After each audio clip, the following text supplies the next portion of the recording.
I heard the bride's brother only has a middle school education. It would be a disgrace for the family to be associated with such poverty. At my dear sister's wedding, as I shed tears over her beautiful appearance, wishing our late father could see her, my father-in-law suddenly began mocking me during his speech. Maybe I should prescribe some medicine for stupidity. He seemed to be trying to get laughs, but he was the only one chuckling. The troublesome person, ruining the celebratory atmosphere, continued to direct insults at me. Just as everyone started feeling uncomfortable, my sister began to laugh. My father-in-law looked at her in confusion. Then, with a stern expression, she addressed him coldly. With those words, he realized who he had insulted and regretted everything he had said. My name is Kevin Johnson. My father was a small business owner who was fairly successful, so our family of 4, including my parents and sister, lived comfortably. With financial stability, I focused heavily on my studies. Of course, I also valued my responsibilities in committees and friendships. As a result, I was seen as a top student with a good reputation. I was proud of this and worked even harder. I was always surrounded by people and never experienced any misfortune. I lived a life completely free from despair. However, my life took a drastic turn after an accident. It was winter of my second year in middle school. Just as I was about to focus seriously on preparing for high school, my father, Mike, died in a car accident. This caused my mother to become severely depressed and bedridden. Already frail and often ill, she ended up staying in the hospital for a while. Additionally, we discovered that my father had debts. The business seemed successful, but it only appeared that way. With the cost of repaying debts and covering the funeral expenses, our savings were nearly depleted by the end. After these events, I decided to forego high school. I needed to support our daily expenses, my mother's medical treatment, and my sister Emily's education. With no qualifications beyond middle school, I was hired as a waiter at a restaurant.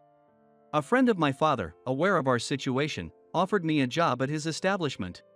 However, that alone wasn't enough to sustain us, so I delivered newspapers and did some home-based work in my spare time.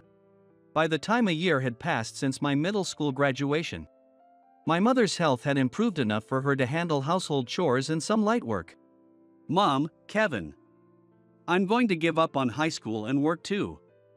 I can't let you both carry all the burden. Emily, who was about to take her high school entrance exams, once said this. What are you talking about, Emily? Don't worry about the house. Follow your dreams. That's right, Emily. You've always said you wanted to go to college. But both my mother and I rejected her idea. I didn't want her to give up on what I had to. Moreover, thanks to our efforts, our life was finally stabilizing. Although we couldn't call it comfortable, it wasn't bad enough to crush Emily's dreams just to help out. We're managing fine, so you should follow your own path. Kevin. After repeating this a few times, Emily finally agreed. Another year passed. I got into high school. Happily, Emily's path after graduating from middle school has been decided. It's a nationally renowned private preparatory high school. Showing us a postcard, she proudly announced her acceptance. In the center was the word accepted in bold letters. And look here. This is. Where she pointed, it read Scholarship A. This designation was for the top 5 scorers among the applicants, covering all expenses from admission to graduation. That's amazing. Way to go, Emily. Apparently, she had studied intensely to earn this scholarship, wanting to relieve us of financial burdens. Her results showed outstanding language skills, ranking at the top nationwide. Despite our advice not to worry about the family, she did it anyway. I felt immense pride and gratitude for her efforts. Another 3 years went by. Emily continued her hard work in high school and was accepted into college. Moreover, she qualified for a grant-based scholarship. Since the campus was out of state, she would start living on her own. While I felt a twinge of sadness, I wholeheartedly celebrated her new chapter. Seeing her chase her dreams so diligently made me as happy as if it were my own success. Time flies, and it's been a little over 4 years since Emily graduated from college. By that time, life had completely stabilized.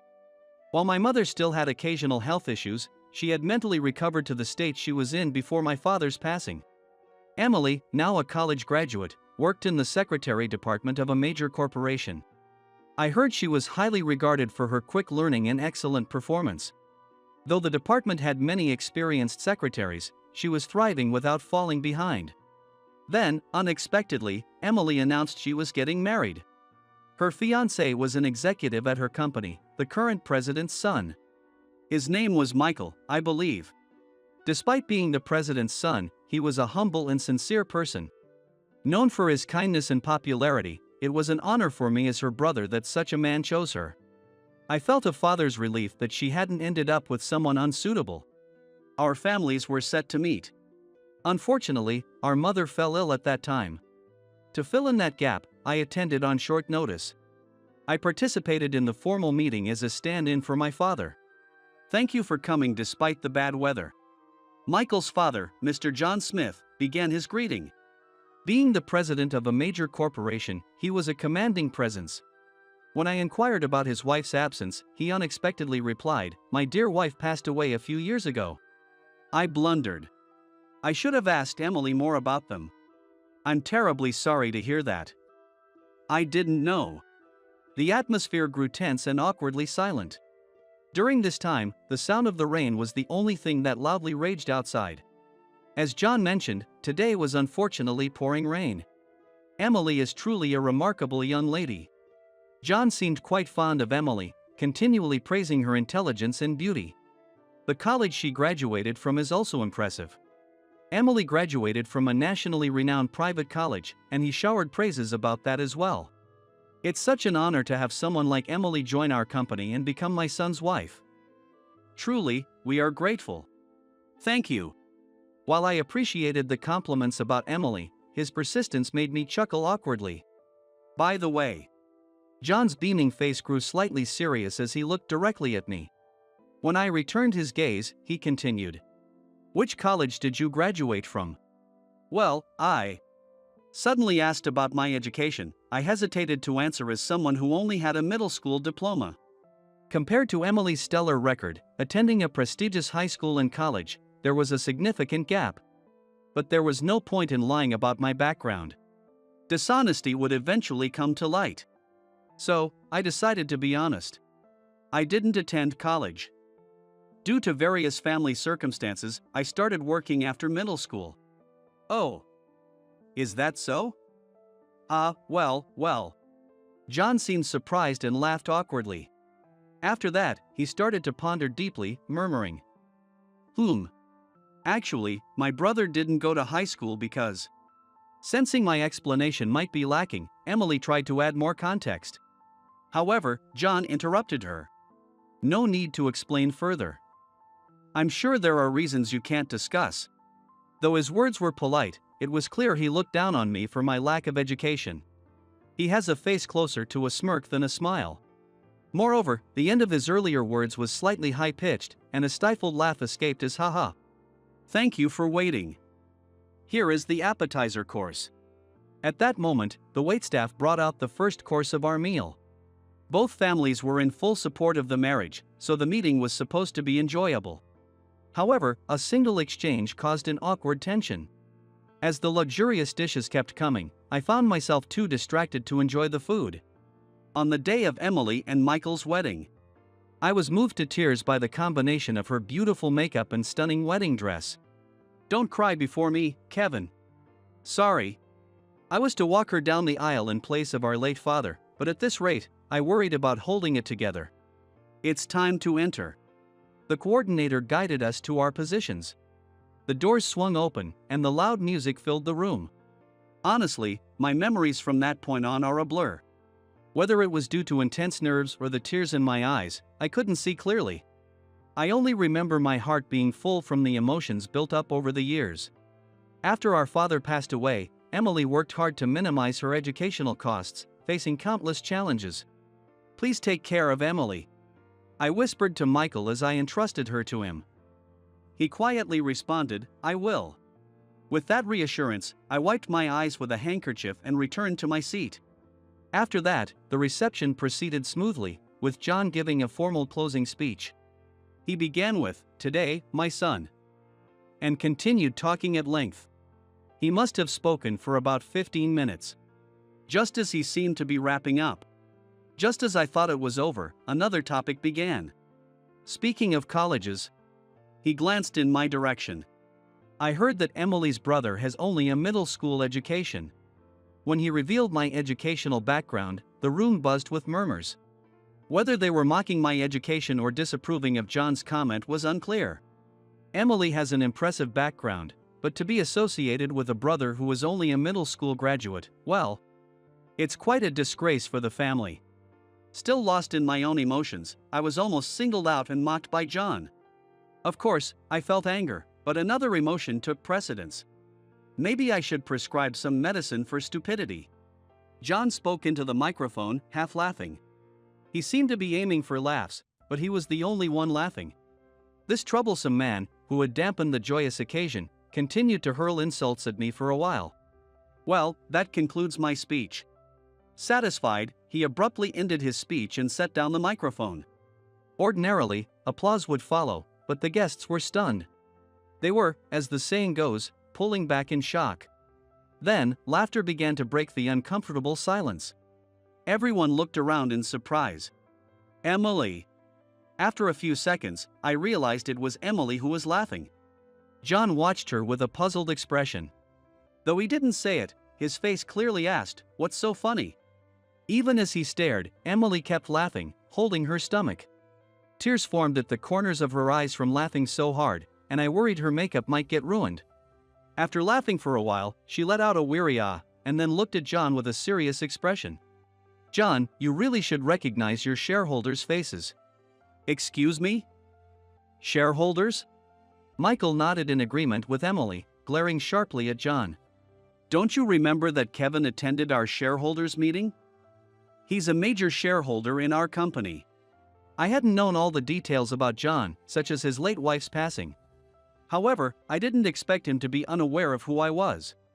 At the family introduction, I thought my introduction was merely formal. But to him, it was genuinely his first time meeting me. "What? What?" John could only respond with confusion. He seemed utterly flustered. "Well then." I stood up slowly and walked toward him. Emily's background is impressive, but what was that again?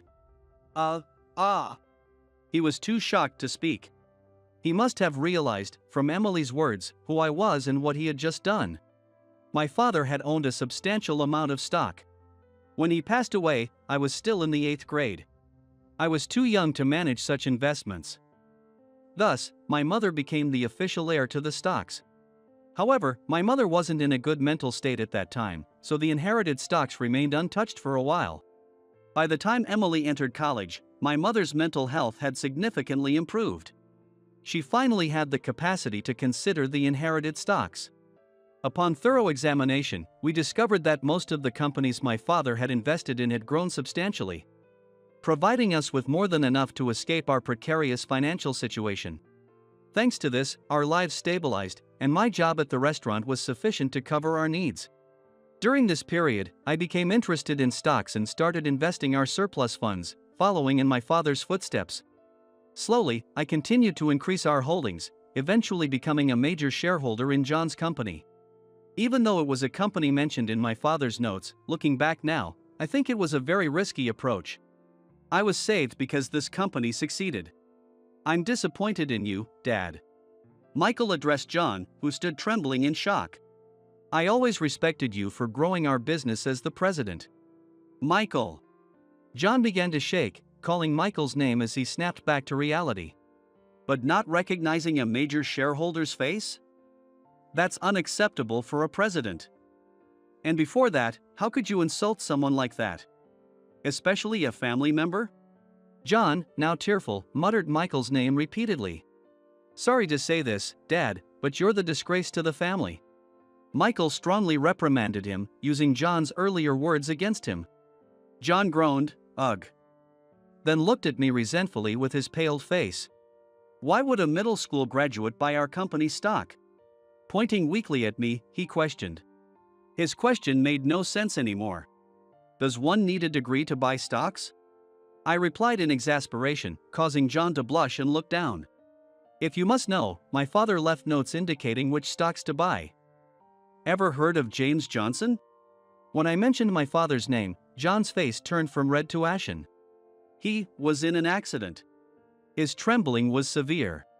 Seeing this, Michael called the staff to escort John away and declared the wedding over. There were 2 reasons I bought shares in John's company. 1, because Emily worked there. And 2, as I mentioned, it was recommended in my father's notes. Most of my father's stocks were in businesses of his associates. John's company was one of them, but I never imagined Emily would join it and marry Michael. Intrigued by this miraculous connection, I investigated further after the family meeting. I found several suspicious points. It seems my father and John were business partners. I said over the phone to Michael, sharing my findings. Yes, I remember the name James from when I was a kid. My father died when I was in 8th grade, and since Michael is the same age as Emily, he would have been in 6th grade then. My father's schedule book notes that on the day of the accident, he had a meeting with John. Interesting, and what kind of business were James and my father involved in? Let me see. I pulled out some confidentiality agreements and other documents from my father's files and read the business details aloud. That business, Michael exclaimed, explaining that the venture was what had propelled John's company to rapid growth. From what we pieced together, it seemed that my father and John were working on a promising project, but after my father's untimely death, John continued alone and succeeded immensely. A troubling story began to take shape, but it was too early to draw conclusions. We were missing the connection between the rising action and the climax and resolution. To clarify, we need records from when my father took over James's work. I'll investigate within the company. Sure, please do. If it becomes too much to handle alone, feel free to ask Emily for help. I'll inform her as well. I see. A little time passed after the wedding. Michael visited John's room and office, who had been hospitalized due to the severe stress. With Emily's help, they thoroughly investigated and discovered records from when the business was taken over. The words are carefully chosen to sound good, but essentially, it says, the deceased's wife, who is the heir, is mentally ill. So we can do whatever we want. Using my mother's grief-stricken condition after my father's death, John forced an overwhelmingly advantageous contract. I felt a deep-seated anger, but rushing things could undermine our painstaking investigation. I urged Emily to remain calm as well. Now, we had the missing connection in the story. About a month later, John had returned, but he was far from his former self. At times he would ramble incoherently, other times he would wander out to drink heavily. It must have been painful for Michael to see him in such a state, but he approached him for the sake of the investigation. I picked up my drunk father from a bar and managed to create a one-on-one situation. Michael informed me over the phone. He confessed, with a bizarre sense of pride, that he tampered with James's car brakes. Michael's voice, on speakerphone, began to tremble. His voice cracked, and I could hear him sniffling. He also admitted to burdening James's wife with debts and taking over the business. He did it to monopolize James's business and grow his own company. Emily and I were left speechless. The cause of my father's death might not have been an accident. It could have been an intentional act orchestrated by the despicable John. Even being confronted with such a possibility, anyone who could still speak fluently would be abnormal. Facing such a grim reality, we couldn't even cry. All we heard were Michael's sobs and apologies over the phone. But since my father's death was nearly 10 years ago, there is no clear evidence that John deliberately tampered with the brakes to cause an accident. It's just something he mentioned when he was drunk. How could we hold him accountable? After much thought, I demanded his resignation as president, leveraging my position as a major shareholder. Even though he was Michael's father, his disgraceful behavior at a public event like the wedding had severely tarnished his reputation. As Michael mentioned, he had been neglecting his duties and was heavily dependent on alcohol. His credibility was already in shambles, and there was little opposition to his resignation. With Michael's support, another executive was promoted to president.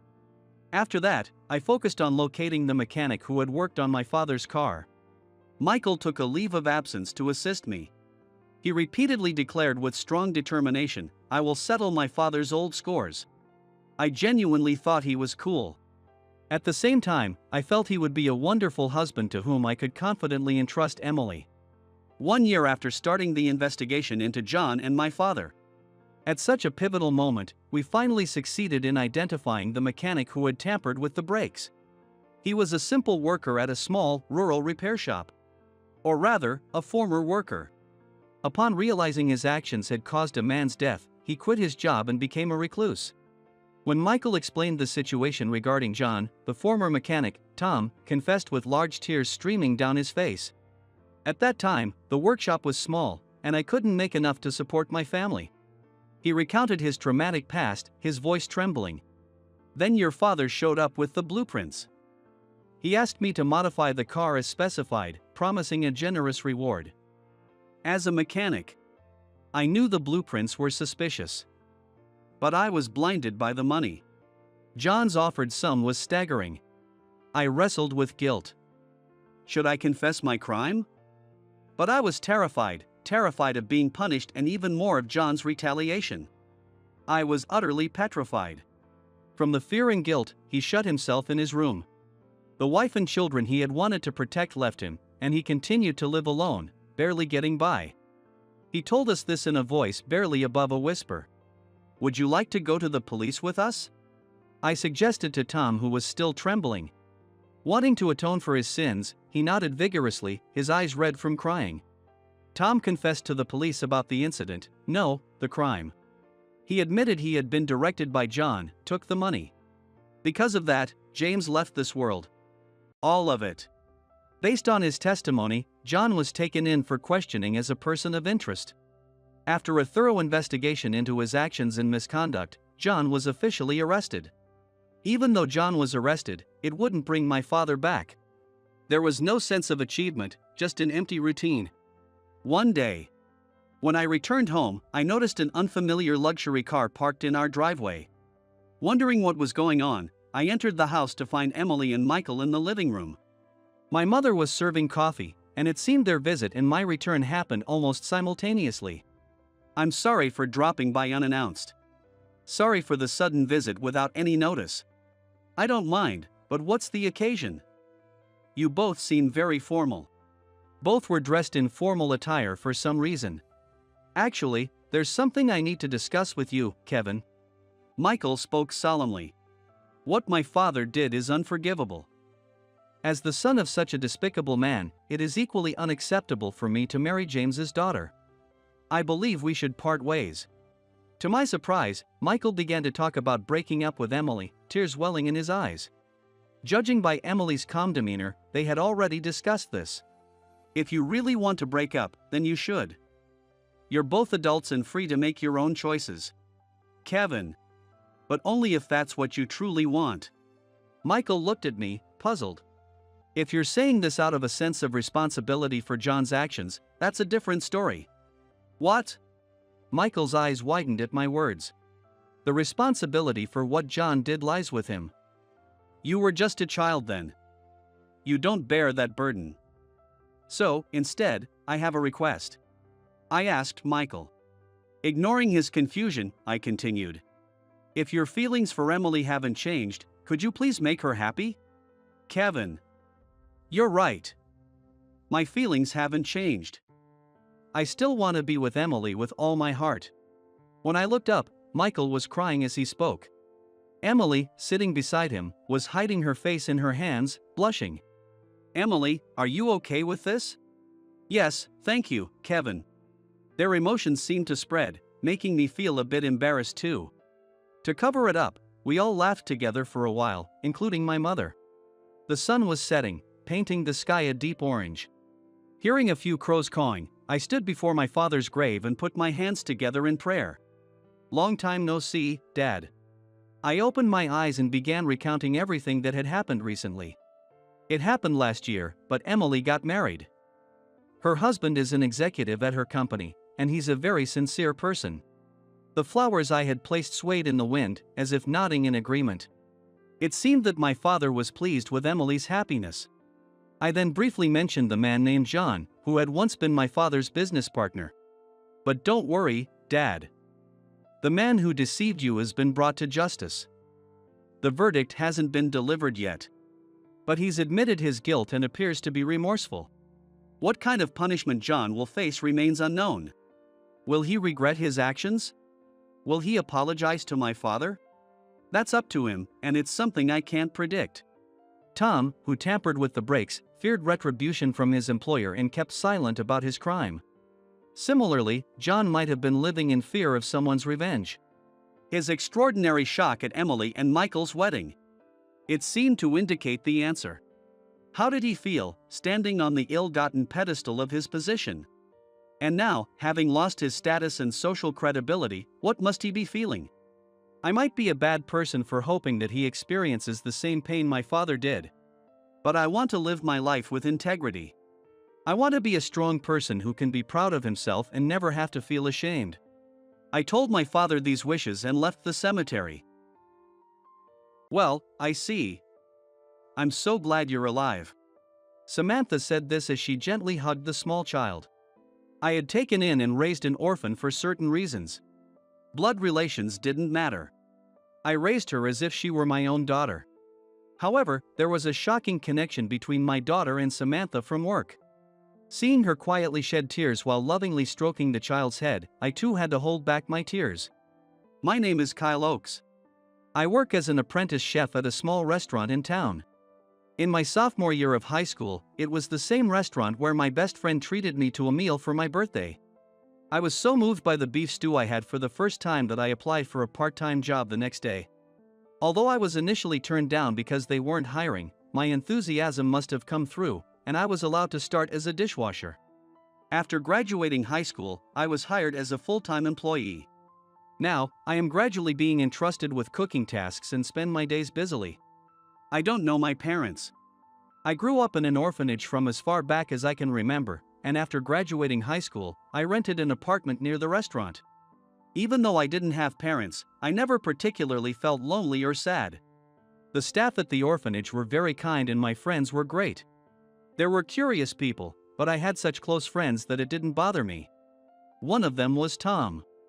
We grew up in the same orphanage, were the same age, and got along exceptionally well. We did everything together from a young age, attended the same schools through middle and high school, and even now as adults. We see each other often. After graduating high school, Tom worked at a car repair shop. He loved cars since childhood and was good with machines, so he found his perfect job and enjoyed his work every day. We both loved our jobs and supported each other in different fields, working hard together. Tom had a girlfriend since high school. Her name was Melissa, and she was sweet and kind. They got married after Melissa graduated from college. 2 years later, they had a lovely daughter, and they seemed to be at the peak of happiness. After Tom's daughter Christina was born, we couldn't meet as often as before, but Tom always looked happy. And I felt like I was sharing in his happiness. Christina even called me Kai after my name. Maybe she just looked forward to the cookies and cakes I brought. I never imagined that such happiness could vanish in an instant. I received the news on a rainy morning. When I turned on my phone after work, there was a call from an unknown number. When I answered, a raspy male voice spoke. "Excuse me, is this Kyle's phone?" "Yes, this is Kyle. I am Melissa's father. It seems my daughter was taken care of by you." "Oh. Melissa's father. What happened? Is something wrong?" Hearing the strained and exhausted voice of Melissa's father, I had a bad feeling and raised my voice anxiously. Melissa's father then told me in a pained voice. Melissa and Tom were in a car accident, they didn't make it. The shock was so great that I couldn't even speak. Melissa's father calmly gave me the details of the funeral, and I managed to respond before hanging up. I don't remember much after that. I informed my boss, Ryan, and got permission to take about 3 days off. Their funeral was held at a small venue since Tom had no family. They contacted me because I was close to Tom and knew Melissa and Christina. "Tom often talked about you, Kyle. He said you were very kind. He mentioned that you gave cakes for Melissa's and Christina's birthdays. And they were very happy. He always spoke proudly about you as his best friend. He wanted to bring the family to your restaurant, but now..." Melissa's father broke down, unable to hold back his sobs. I couldn't hold back my tears either, my handkerchief was already soaked. It was pitiful, but every time I saw their smiling portraits, countless memories flashed through my mind, and the tears wouldn't stop. Why did this happen? It's too soon. If I let my guard down, I felt like I might scream and cry out loud. As I struggled to hold it in, I saw Christina in the arms of an elderly woman, probably Melissa's mother. Daddy and Mommy, why aren't they waking up? Sweetie, Daddy and Mommy have been called by God in heaven. They won't wake up anymore. Why? No. Wake up, Daddy. Mommy. Christina's cries of no only deepened the sadness. I could hear the sound of sobbing all around the venue. Unable to bear Christina's pure grief, I cried even more. I must have cried too much, my head ached.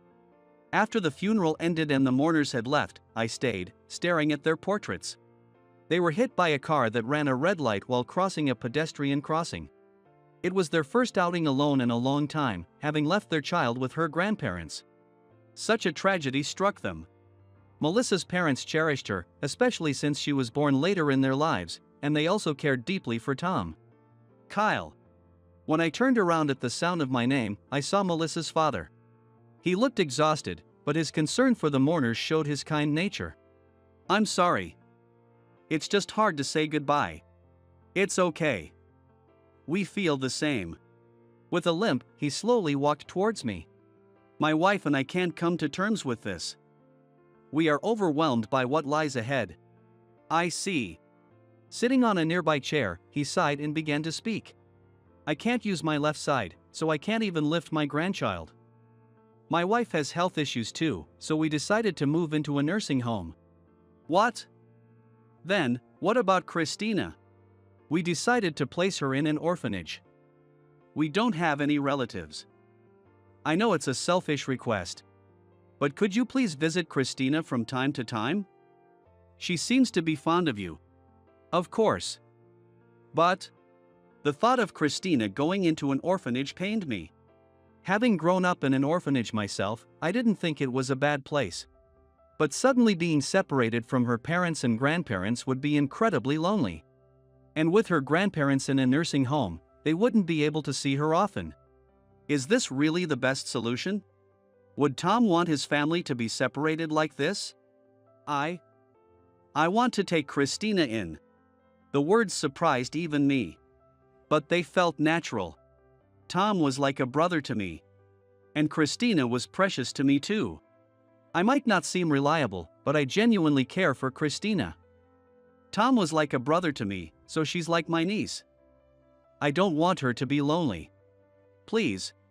I asked deeply. Melissa's father looked confused, unsure of how to respond. I ended up living with Christina. She wanted it that way. However, it was decided that the adoption process would be put on hold for a while. Living with a young child was much more challenging than I had imagined. Every day, I was reminded that she was a completely different being from an adult like me. Kai. Can you tie my hair? Make it cute, okay? Christina, you're cute no matter what. Maybe we don't need to tie it? No. I want a ribbon. Even at 4 years old, she had a strong sense of girlish pride.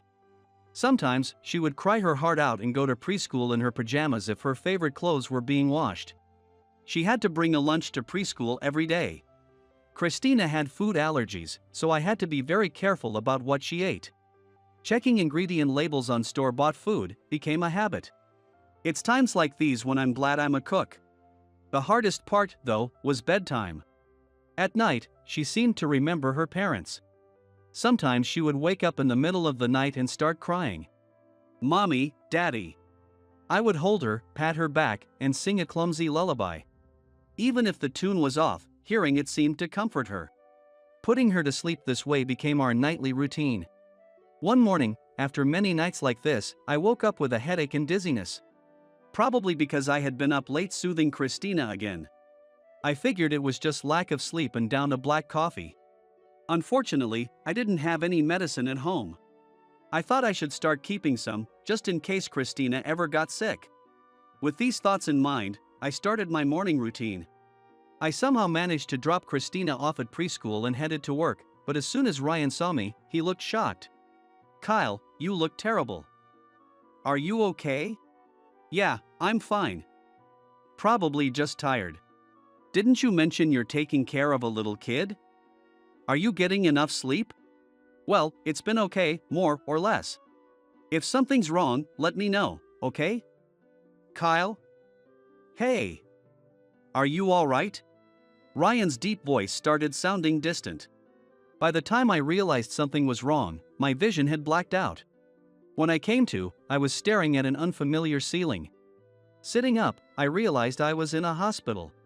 I must have collapsed. The clock showed it was past noon. "Oh, Kyle, you're awake?" Looking into my face was Samantha, the daughter of the restaurant owner I work for. "Let me call the nurse." I watched her press the nurse call button in a daze. With her short hair and lively demeanor, Samantha worked as the pastry chef at the restaurant. She didn't resemble her bear-like father, Ryan, but their personalities were very similar, both caring and exuberant. Despite their bold natures, Ryan crafted dishes with delicate flavors and beautiful presentation. And Samantha's intricate decorations on desserts were a hit with regular customers. "How are you feeling? Your color looks better." "I feel more refreshed than this morning." "Maybe because I slept?" "Yes, it seems you were exhausted and sleep-deprived." "I'm glad it wasn't anything serious." "You're taking care of a little one, right? Is it tough?" "Well, it's a bit challenging. She cries at night and needs attention with her meals." "I see. The restaurant's been busy lately, too. I was worried you might be overdoing it. You've been working on new recipes, too. Do you have time for that?" "I usually work on them after she goes to bed." "What time did you go to bed last night?" Close to dawn, I guess." Samantha sighed deeply in exasperation. "Listen, if you ruin your health, it won't do any good, will it? If you end up hospitalized, who will take care of her? Have you thought about that?" Samantha's words jolted me. If I collapsed, Christina would be left alone again. I took her in to prevent that, but I was about to add to her pain instead. "Kyle, my parents, and I were worried about you. Please rely on us if things get tough. Fortunately, our restaurant is family-run. So we can be flexible. We can even look after her during the day. But I can't trouble you with my problems. It's not a bother. Children have always been raised with the help of surrounding adults. Take a rest today." Her words and smile made me feel a bit lighter. At that moment, there was a knock on the hospital room door. "Kai!" Christina burst into the room. "Kai, does it hurt? Are you okay?" "I'm fine. I'm all better now." "Good." Christina clung to me tightly, not wanting to let go. Christina was very worried.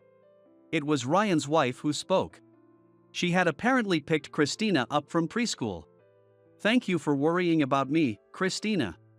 Kai, you're not going anywhere, right? You're not leaving?" Christina looked at me with tear-filled eyes, full of anxiety. What was I doing? Working myself to the bone only made her worry more. Samantha was right. I gently hugged Christina and slowly patted her head. "I'm not going anywhere. I promise. I'll be more careful from now on." With that, Christina hugged me even tighter.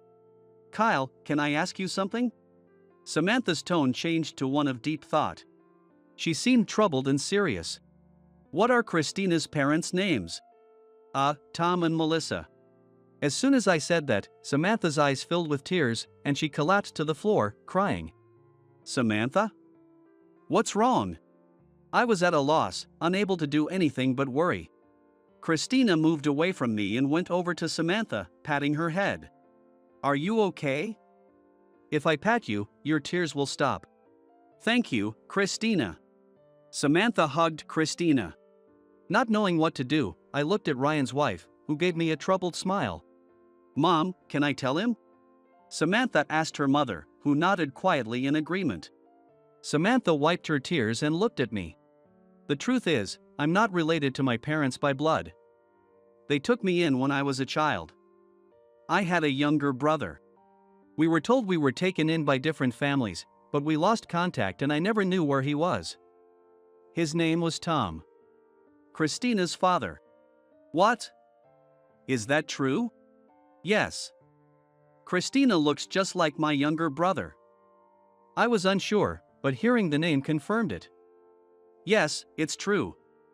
I'm so glad you're alive. She said this as she gently hugged Christina.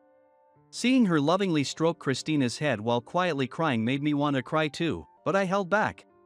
Kyle, I want to take in Christina. What? What are you saying? I might be related to Christina by blood. I have a responsibility. No, we don't know that for sure. Even if you are, I'm Christina's guardian now. I've known her since she was born. And I promised her I wouldn't go anywhere. I'm not leaving her. Kyle. Both of you, calm down. It's still early since Christina came to Kyle's place, and changing her environment now isn't a good idea. Let's all think about what would be the best for Christina. Both Samantha and I agreed with her words. After that, I started bringing Christina to the restaurant. Before, she would stay at preschool until the very last moment, but now, from 6 p.m., she stayed at Ryan's house with his wife. She also went there on weekends when I had work, and Ryan's wife would look after her. Christina, you are such an angel.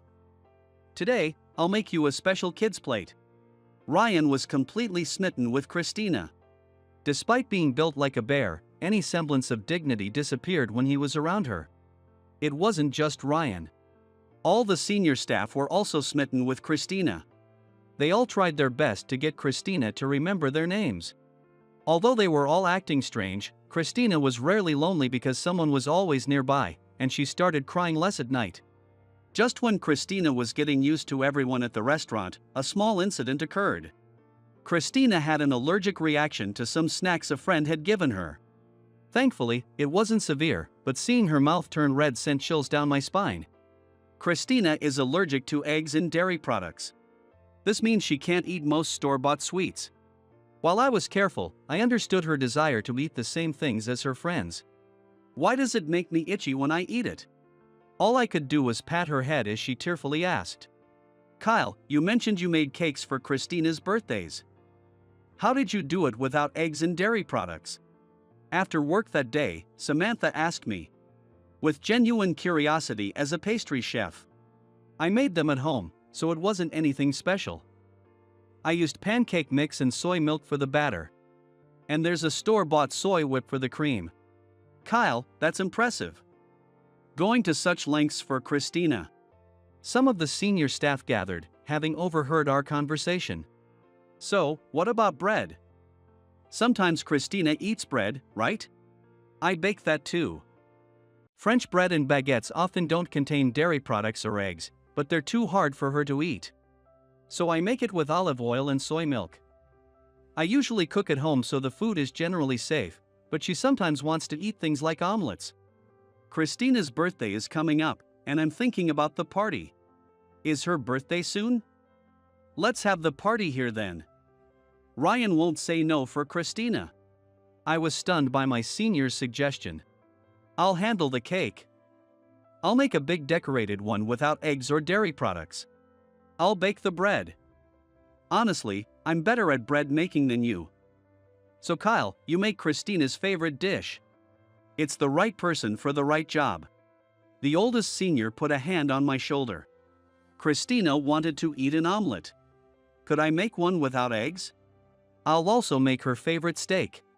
I'll try making corn soup without milk. I want to see Christina's happy face with a special menu just for her. Thinking about it made my heart race. I began working on the birthday dinner. Since Christina was being looked after, I could use the restaurant kitchen for my preparations.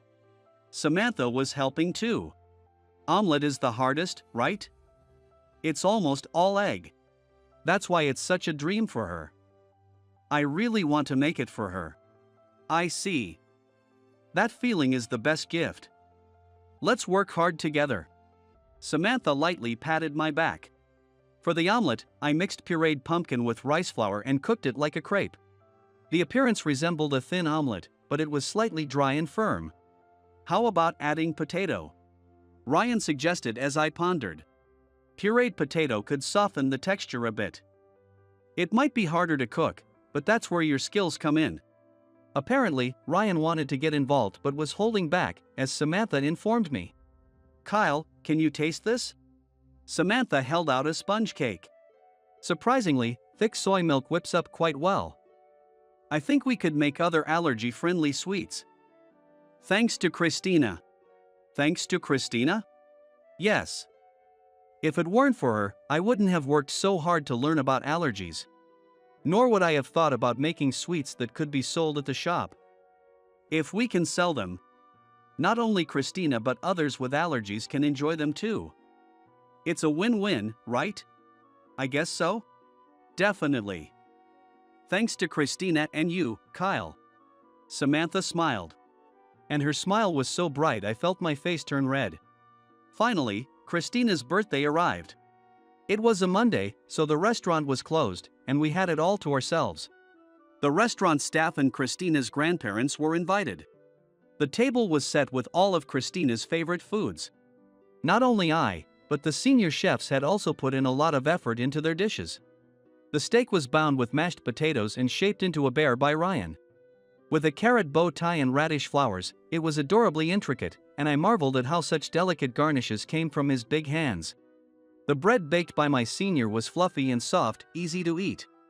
The corn soup was carefully strained, made with soy milk, and garnished with crispy fried potato instead of croutons. The omelet was made of pumpkin and pureed potato, with a star drawn in ketchup, just the way Christina liked. Samantha's cake was beautifully decorated with lots of strawberries, Christina's favorite. Every dish was topped with love for Christina. Kai. Amazing. Can I eat all of this? Yes. Everything here is safe for you to eat. No itching. Really? Even the omelet? Yes, even that one. Yay! I'm so happy. Christina hopped around, smiling brightly. As the party wound down, Christina, full from the meal, was reading a picture book with Samantha. Seeing her delight at each page of the big pop-up book filled me with warmth. Watching them from afar, Ryan took a seat next to me. Christina is really adorable. Kids should always be smiling like that. Ryan's voice was very gentle. Despite his bear-like appearance, he was kind and gentle, especially with his wife and Samantha. After taking a sip of coffee, he began to speak quietly. You heard that Samantha isn't related to us by blood, right? We couldn't have children due to a problem on my side. We adopted Samantha because we wanted a child. She was a bit older than Christina when she came to us. Ryan's eyes narrowed nostalgically. Perhaps seeing a bit of Samantha's past in Christina. Samantha was a good girl but didn't open up to us easily. I felt a wall between us sometimes. But we had a huge fight when she was in second grade. It was over something trivial, but she ran away, and my wife and I searched the whole town for her. When we finally found her, I was truly angry. And we had a heart-to-heart talk. That's when I think she finally opened up to us. After that, we could talk openly. Though her teenage years were full of challenges. Those are good memories. Kids are treasures to their parents, whether related by blood or not. Kyle, you'll be a great parent. Come to me for advice anytime. Ryan patted my back gently. His reassuring presence felt like that of a kind father. Though I never knew my own parents, Ryan embodied what a good father should be. By the way, about Samantha's brother, we found out he went to an orphanage after being taken in by another family. When we heard that, we considered adopting him too. But he refused. This was news even Tom hadn't mentioned to me. Ryan smiled at me. Tom said he didn't want to leave his best friend there. That must be you, right? He knew about our restaurant and brought you here for your birthday. It's like he connected us. Human connections are truly mysterious. Ryan's words left me stunned. Indeed, it was Tom who treated me to a meal here on my birthday.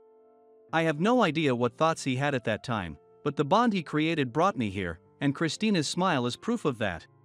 Although invisible, Tom's legacy felt very present.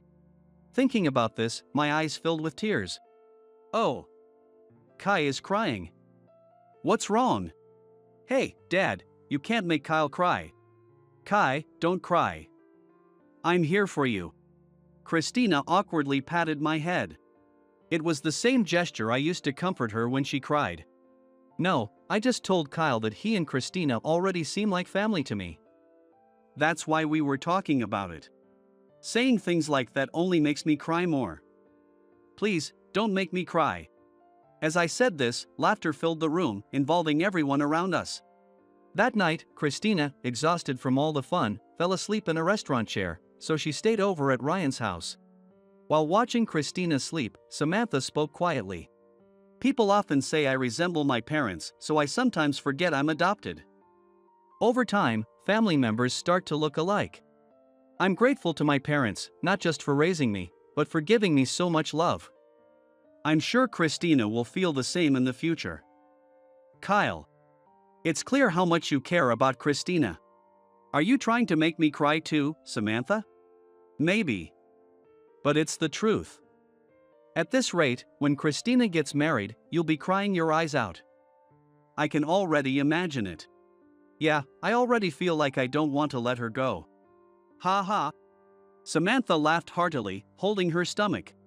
It felt like the preparations for Christina's birthday party had brought us closer. Compared to before, I felt much more at ease around her now. Perhaps it's because she's Tom's sister. Being with her felt comforting. Kyle, remember when I said I wanted to take in Christina? I still feel that way, but my feelings have changed a bit. Samantha straightened up and looked at me directly. Her tense demeanor made me sit up straight, too. I want to be a family with you and Christina. You mean? Do I have to spell it out? I love you, Kyle. And Christina too. Samantha blushed and looked away. The sudden confession made me dizzy, but I was overjoyed. I realized I had fallen for her too. So, I gently took her hand. Thank you. I love you too, Samantha. I'll never forget the look on her face at that moment. Her smile resembled both Christina's and Tom's, making me smile as well. 20 years have passed since then. I married Samantha and took over Ryan's restaurant. Though Ryan is still going strong. He is flipping pans with vigor. Over these 20 years, we've had our share of challenges, but the warmth of family made every day blissful. However, all good things eventually come to an end. Today, Christina is getting married and leaving home. She's found a trustworthy man and decided to start a family. Her fiancé is a bright and kind person. I'm sure they'll build a happy family together. Christina brought so much happiness into my life. I'll always be grateful to her for saying, I want to live with Kai. I did my best as a guardian, but today, that role comes to an end. At the close of the wedding ceremony, it was time for the bride to read a letter of gratitude to her parents. Kai, Sammy. Just for today, let me call you by the names I used when I was little. The letter began like that, and both Samantha and I were already on the verge of tears. It's embarrassing for the father of the bride to be crying so much. Ryan, as the grandfather, was already bawling. I'm so glad I became part of Oki's family. Sammy, you always cherished me. I'm sure my real mom and dad are at peace in heaven because of you, too. Being your daughter has made me very happy. I've been happy in the past, I am now, and I will be in the future. Thank you so much. Please continue to take care of me. With love, Christina. Christina handed me the letter, smiling through her tears. Christina, thank you so much. Thank you for making me a parent. You are my pride and joy. Saying this, I gently hugged her as I used to. Beside me, Samantha nodded through her tears. The applause from the guests warmly embraced us.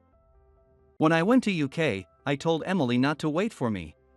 I thought she wouldn't be happy waiting for me, especially since I didn't know when I could come back. Emily stood by me and said, I wanted to go with you, Michael, but I couldn't leave my sick mother behind. She passed away, but I had no way to follow you. I always believed we would meet again someday, and before I knew it, here we are. So that's how it was. Emily had been waiting for me all this time. I held Emily tightly in my arms. My name is Michael. I'm turning 39 this year. I've finished my overseas assignment and returned to the headquarters. The headquarters is where I worked tirelessly when I was young.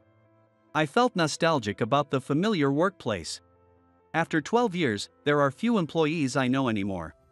It's only natural when you think about it. Time moves on.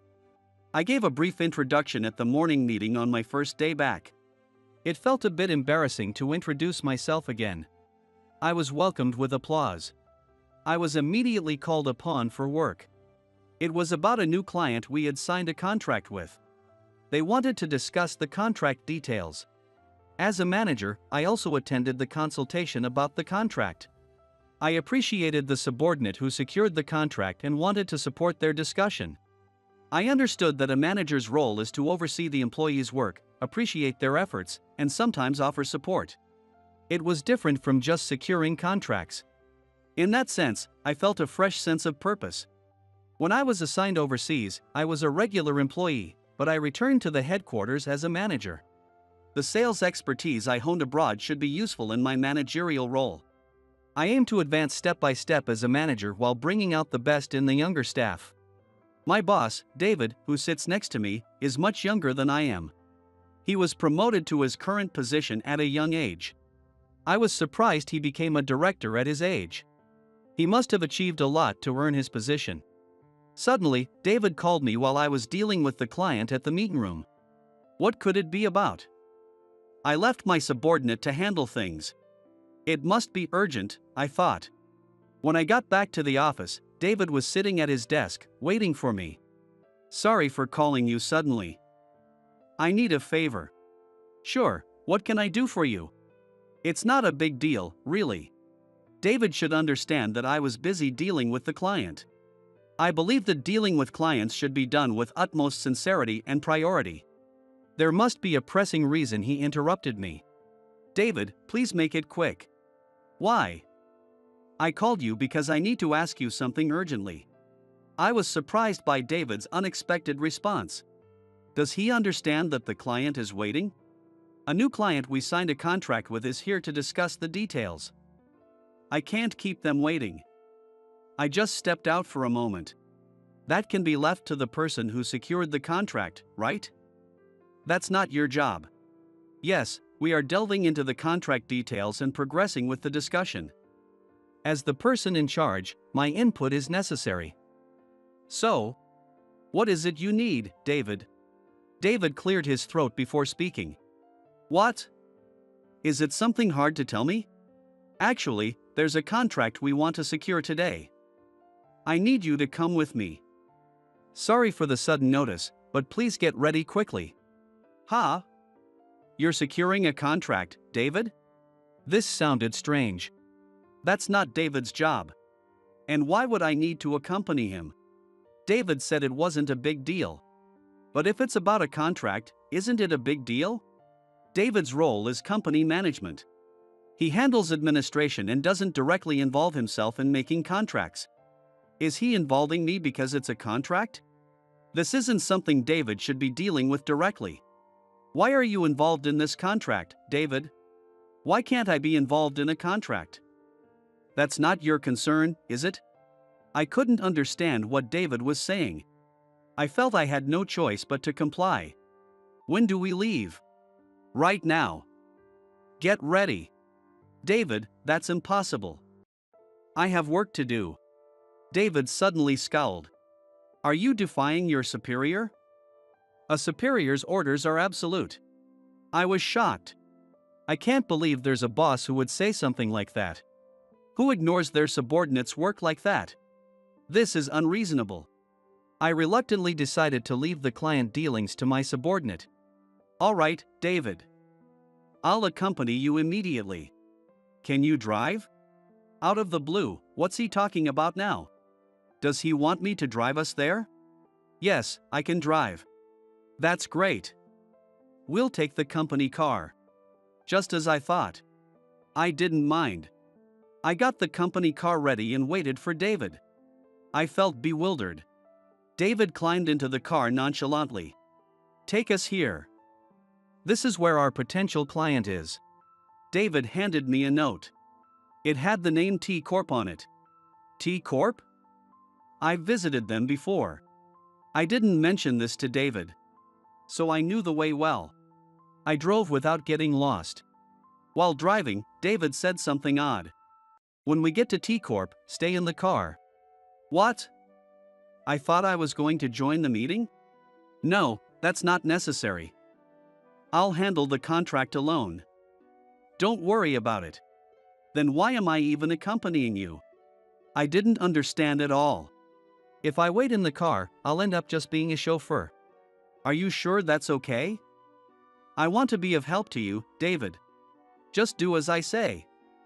This is necessary for the contract. Me waiting in the car is necessary for the contract? I was even more confused. David continued with his strange explanation. T Corp wants to sign the contract, but she is refusing. She? Yes. If we can win her over, the contract is ours. That's why I brought you. Wait, so you needed me in the car for this contract? Exactly. You and the car are tools to impress her. Even after treating her to her favorite diner, she didn't agree. Today, I'll show her authority. Diner? That phrase made me realize something. David, by any chance, is this woman named Emily? David, sitting in the passenger seat, widened his eyes and was at a loss for words. How do you know her name? I was just as surprised by his response. Could it really be? So it was Emily. We arrived at T Corp's parking lot and I stopped the car. I took out my business card from my bag and handed it to David. David, please give this to her. The contract will go through. What do you mean? Just trust me and give this to her before you start talking. Good luck. With that, I sent David off. A little while later, David came back. He was with a woman. It was indeed Emily. She hadn't changed a bit. I greeted Emily in front of David. We got the contract. Just as you said, everything went smoothly after I handed her your card. Then, turning to Emily with a smirk, he added, "Oh, he's just the driver. I arranged the car for you today. Since I got the contract, you remember our deal, right?" Emily nodded yes and responded to David. "Yes, I understand. I'll go out with you. But today, let's just have a drive with the driver included." Fine. Just for today. A drive? This is supposed to be work, isn't it? Is David planning to spend the day on a drive? Today, we'll just have a driving date. But next time, you know what I expect, right? A date? What's going on? I started to see David's ulterior motives. Just from that short conversation, I could understand the context behind the contract. And why Emily had been refusing. What puzzled me was why David chose me.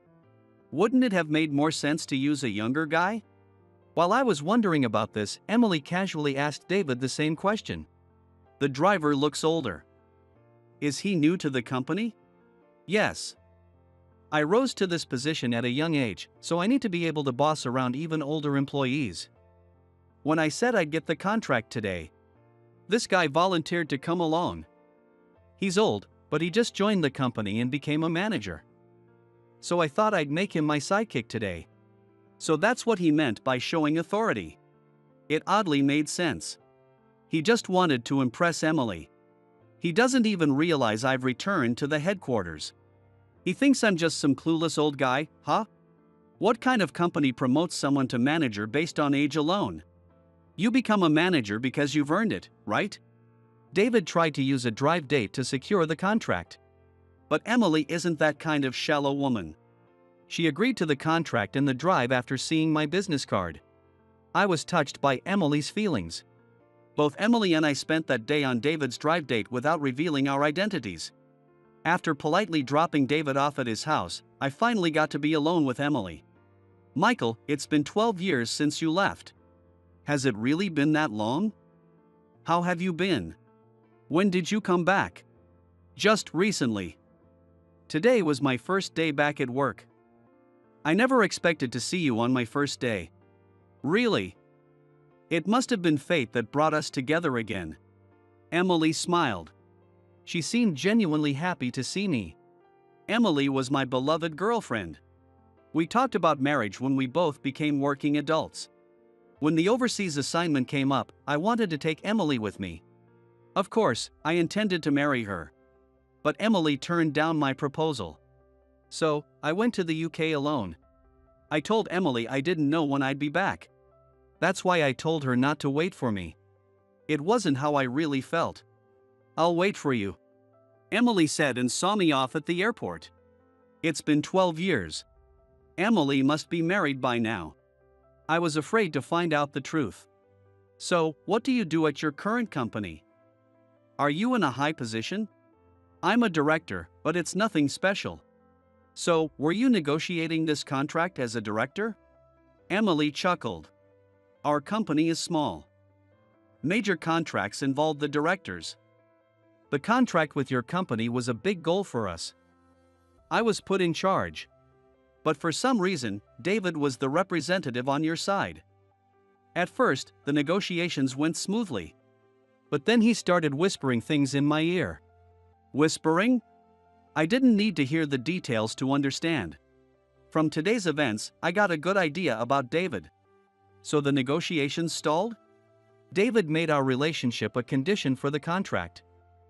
I got scared and started recording his conversations. "Emily, that was smart. That recording is your weapon. Let me hear it." Emily played the recording of David's voice for me. It was clear he wasn't talking about business. Every time I refused, he put the deal on hold. He pressured me by saying it was a loss for my company. "I see. David certainly has a silver tongue. And he's handsome. He's confident in himself. So, did you agree to David's terms to finalize the contract? Even though it turned out that way, I trusted you, Michael. I believed you would help me. I trusted you with the contract. I can trust you, right?" That must have been a huge decision for Emily. I nodded yes and held her hand tightly. To be prepared for any situation, we exchanged email addresses and phone numbers. I told Emily to contact me anytime she needed help, emphasizing it repeatedly. The next day, David was in an unusually good mood. He came to me with a big smile and patted me on the shoulder. "Thanks to you, we got the contract. I owe you one. Let's keep this going." "Keep it going?" Is he asking me to set up dates with Emily? No way. We got the contract, so she's mine now. I can do whatever I want.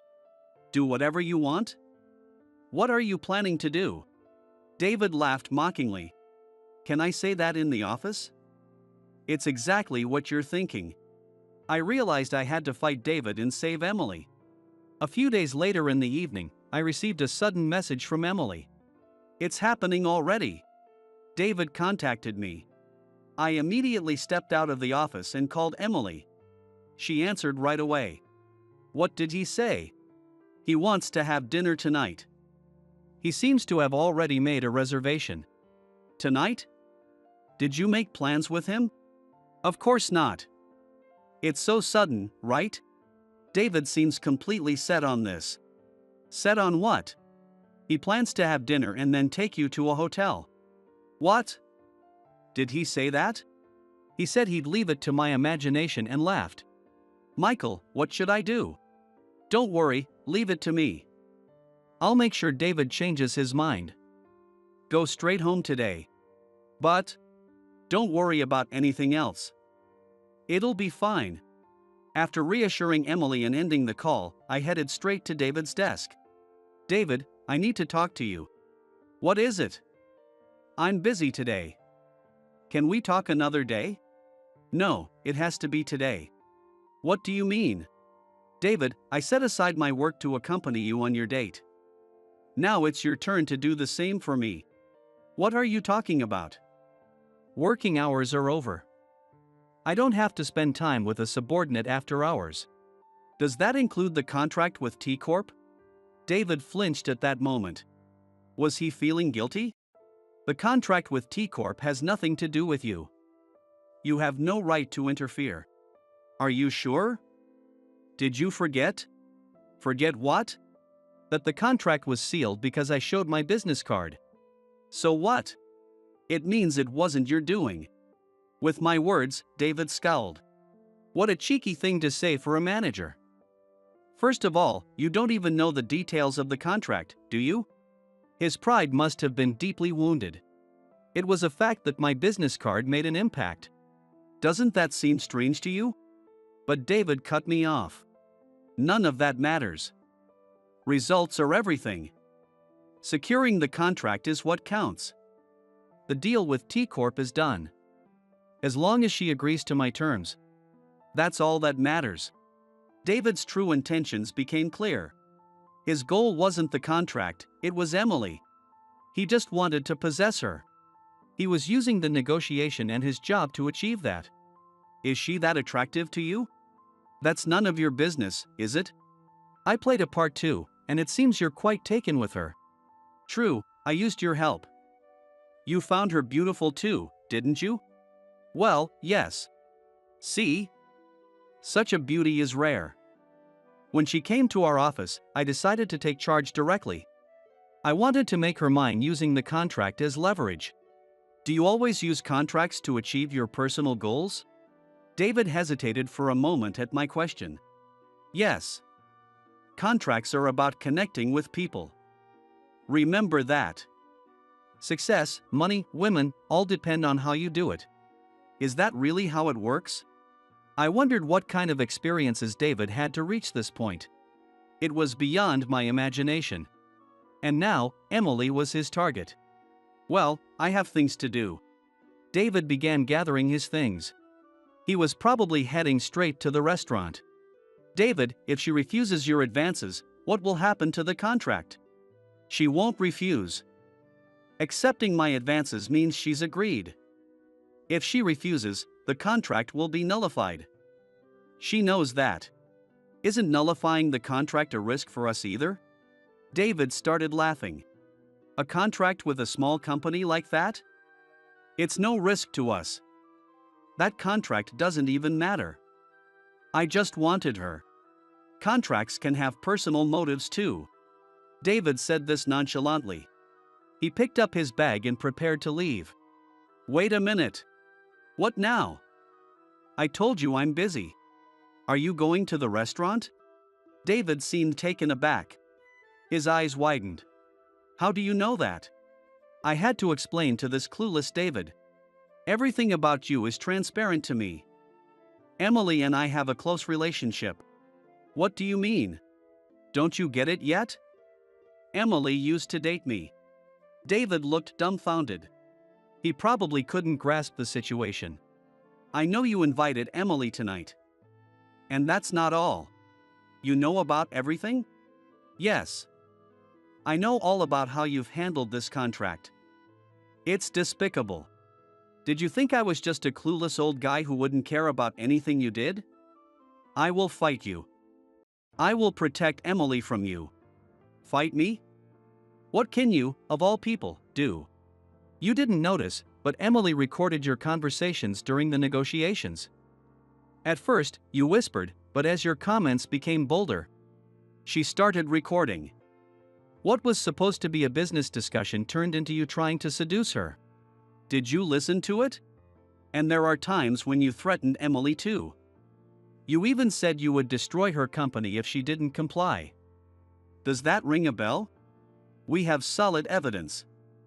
I'll report this internally. Report it internally? Yes. You, of all people, should understand the consequences of that, given your ambitions. David froze. He probably had no words to respond with. David, Emily went home today. After hearing what you planned, I sent her home. So, what will you do? Cancel the contract? It's up to you. David tried to compose himself, a smirk forming on his lips. Oomph, interesting. Go ahead and try. I'll show you the consequences of defying your superior. Don't regret it later. But his shoulders were shaking. His words were empty, devoid of power. David, it's better if you stop now. Your fate is in my hands. If you give up on Emily and don't cancel the contract, I'll overlook this incident. I promise. But if you try anything funny again, I'll report you immediately. Got it? David listened to my words, then left without saying anything. Since then, David stopped contacting Emily. Emily's company strengthened its ties with ours, and their performance improved significantly. Emily's achievements were recognized, and she gained a lot of trust and respect. I remained cautious of David. Then one day, I received an unusual directive from him. My department was given a quota. Secure 30 contracts per month. That's one contract a day on average. It was an impossible target. Securing a contract is no easy task. David must know that from experience. David thought about it. This was his revenge against me. I couldn't burden my subordinates with this. I didn't relay the directive to my team. Instead, I encouraged them to keep up their usual pace. I listed potential companies for contracts. Reaching 30 contracts was unrealistic. David planned to use this to affect my performance review. Demotion or dismissal could be on the horizon. Maybe even a transfer for retraining. This was David's way of wielding power. It wasn't just about spite. I didn't intend to report David for this. It didn't involve Emily. I would report him only to protect Emily. This was a challenge I had to face alone. As a subordinate, I had to try to fulfill even unreasonable tasks. I pondered every day. There seemed to be no solution. Sleepless nights followed. What could I do without relying on my team? Then, a peculiar idea struck me. I didn't know if it would work. But I was convinced it was a solution only I could achieve. From that day, I started negotiating persistently with the London branch, explaining the situation. My long-standing connections paid off. I got special permission to participate in local work. I made a list of companies with local needs and started calling them one by one using my connections. I couldn't burden the branch. I specifically chose companies that wanted a connection with the headquarters. I managed to gather a decent number. At that point, I decided to go back to the UK. I told Emily about it. I'm going back to the UK again. Emily couldn't hide her surprise. Michael, you just got back. It's okay. I'll be back soon. Don't worry, we'll see each other again soon. Really? Promise me. I'll be waiting for you, Michael. I gratefully accepted her words at that moment. I knew I'd see her face again once I returned to the US. That alone was enough for me. It gave me more motivation for the trip. I'd do what I needed to and come back safe. For Emily too. After arriving in the UK, I stayed in a hotel while visiting the companies I had negotiated with over the phone. Since I had already progressed with the discussions over the phone, I just needed to finalize the deals in person. My goal was 3 companies a day. I traveled from morning till night. The UK is big. It's big enough to travel countrywide. After a 2-week stay, I managed to visit all the planned companies. I secured contracts with all of them. Then I safely returned to the US. Emily was there to welcome me at the airport lobby. Welcome back, Michael. Did you manage to complete your work? Yeah, thanks to you. Sorry to keep you waiting, Emily. Michael, you look worn out. Emily said I looked thinner. Apparently, I had dark circles under my eyes too. I'm fine. I'm healthy. Will you be able to relax now? No, the work isn't over yet. The important part starts now. Just a bit more to go. I see. I can't do much, but I believe in you. Do your best, Michael. With a heavy heart, I left Emily waving behind me and headed straight to the office. David was waiting for me at the office. I had informed the company about my return. Well done. So, how did it go? After spending 2 weeks, did you achieve anything? Thank you for the time. David, the quota was 30 contracts, right? Yes. Your subordinates must feel sorry for you, running around for your sake. No, that wasn't necessary. What do you mean? Have you given up? David must have thought it was impossible from the start. I could tell from his tone. But you're a manager, aren't you? You can't afford to give up. The responsibility of the department isn't just on you. It affects your subordinates too. Do you understand that? You shouldn't rush to conclusions. Oh, but it's already been a month, hasn't it? Looks like it's impossible now. David looked at me with a pitiful smile, almost ready to laugh. David, do you know why a new face, came to this workplace this year? Your personal history doesn't interest me. David said with a dismissive laugh. Did he think I was just flailing? I joined this company right after college. During my tenure at the headquarters, I was assigned to work overseas. For 12 years, I was in the UK. And now I've returned as a manager. So what? What does that have to do with your current trip? I realized David was quite dense. He should have figured out where I had gone. My 12 years were invaluable. They weren't wasted at all. What do you mean? My network in the UK proved to be very useful. I leveraged it effectively. You mentioned that contracts are about connections. I agree. But the difference is that my connections are based on trust. I worked with many people, supporting each other, and that saved me.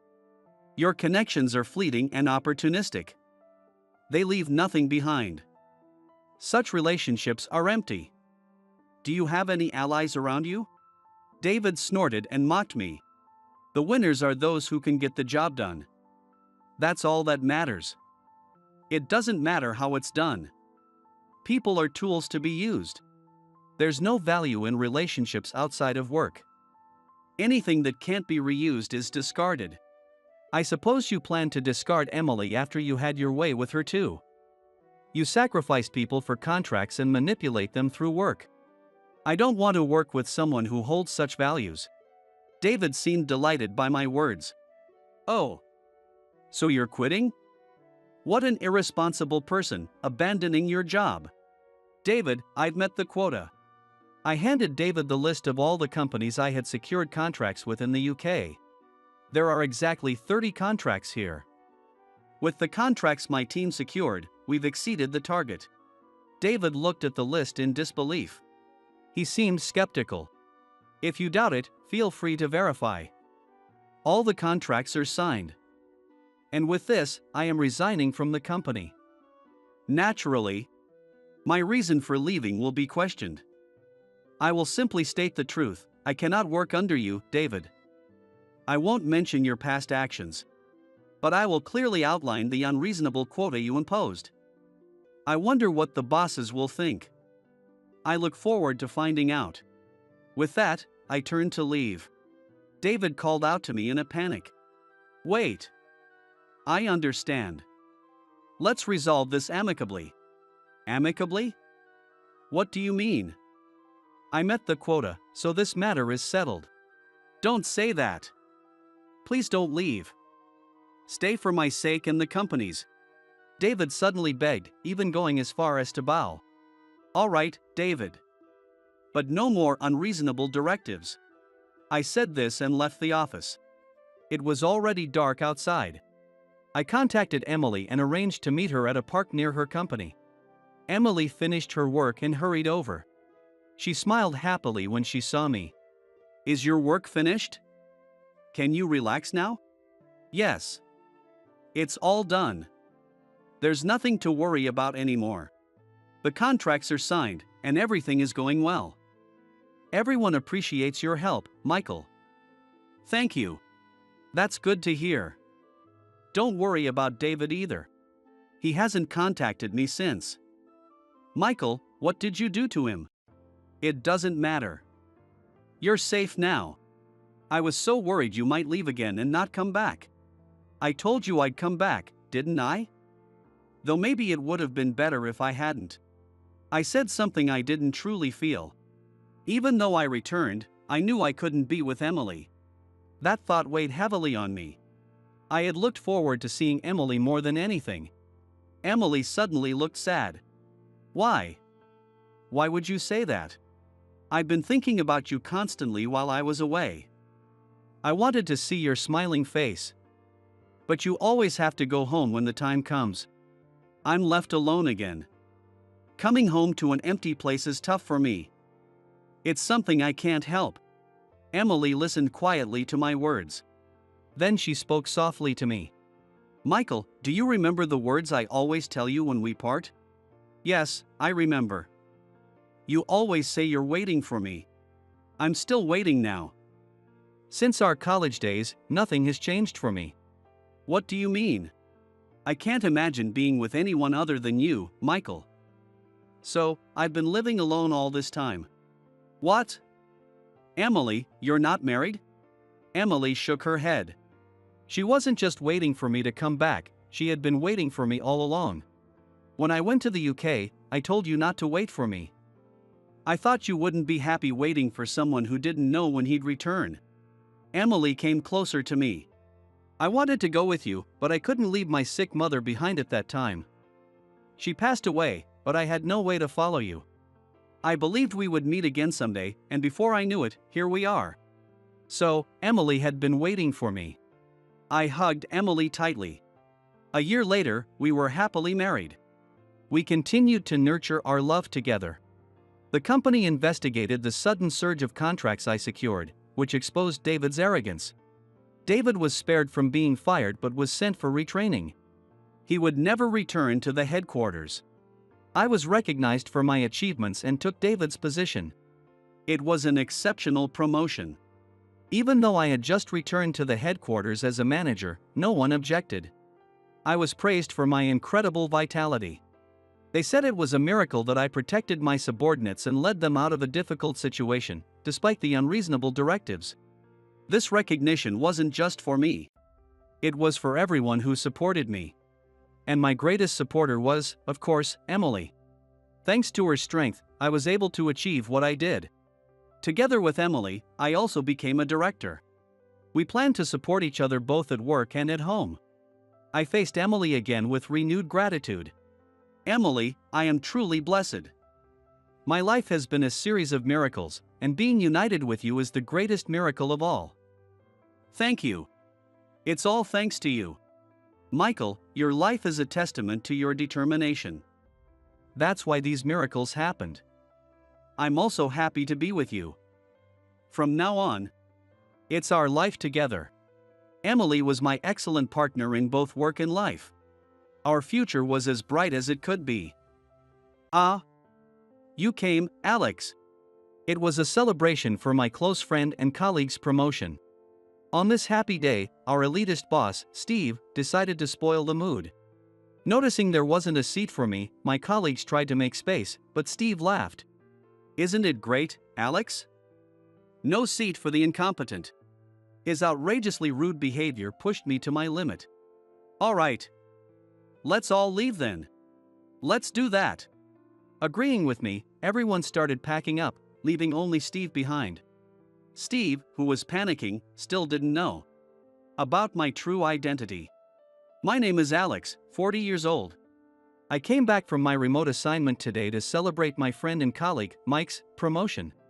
Mike and I joined the company right after graduating from college, and we both shared a passion for futsal, so we became close friends.